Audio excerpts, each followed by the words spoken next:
আন্তর্জাতিক অপরাধ ট্রাইব্যুনালে বিচার কাজ শেষ না হওয়া পর্যন্ত আওয়ামী লীগের কার্যক্রম নিষিদ্ধ করার সিদ্ধান্ত নিয়েছে সরকার। শনিবার উপদেষ্টা পরিষদের বিশেষ সভায় এই সিদ্ধান্ত হয়েছে। বৈঠক শেষে এক সংবাদ সম্মেলনে আইন উপদেষ্টা আসিফ নজরুল এই তথ্য জানিয়েছেন।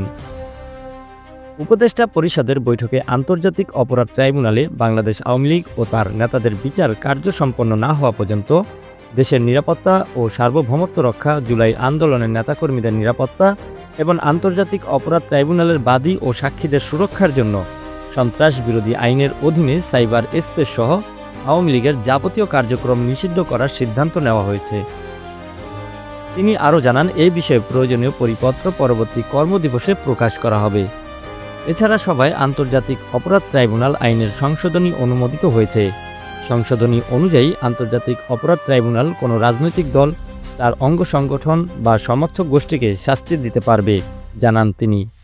আসিফ নজরুল বলেন, আজকের উপদেষ্টা পরিষদের বৈঠকে জুলাই ঘোষণাপত্র আগামী 30 কার্যদিবসের মধ্যে চূড়ান্ত করে প্রকাশ করার সিদ্ধান্ত নেওয়া হয়েছে।